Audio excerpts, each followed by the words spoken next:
Səni çox istəyən, canını tək sevən, şirindir, gülər üz, mehriban əmim. İşdən gələn kimi dizlər üstə, nağıllar söyləyən qəhrəman əmim. Xədicəm deyərək səslərdi məni, hər gün öz əli ilə bəslərdi məni. Alıb qollarımla gizlərdi məni, əbədi qəlbimdə gizlənən əmim.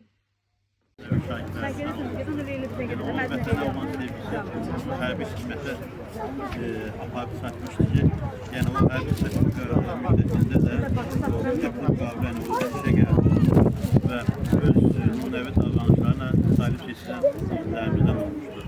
Vətən müharibəsi başlananda da o vətənin sağ günündə saysız hesabsız yaralılar döyüş meydanına çıxartmaqla öz igidliyini göstərmiş, hətta ən son məqamında da öz döyüş yoldaşlarını tək qoymamış, onları döyüş meydanına çıxartmağa cəhd göstərmiş və buna da nail olmuşdur.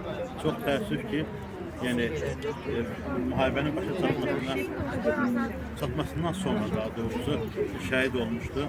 Yəni biz məktəbimizin kollektivi adından valideynlərə səbr edilərik. Yəni biz onlar nə qədər təsvir etdirsə də onların adısı dinmir. Yəni onların bu yolda, vətən uğrunda şəhid olması, yəni bizlər üçün başlıcalığıdır. Yəni onlar bizim vətənimizin, torpaqlarımızın azadlığı uğrunda şəhid olublar.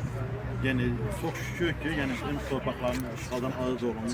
Məhz onların sayəsində, bütün şəhidlərimiz sayəsində bu mümkün oldu ki, biz 30 ildən sonra bu torpaqlarımıza qayıda bildik.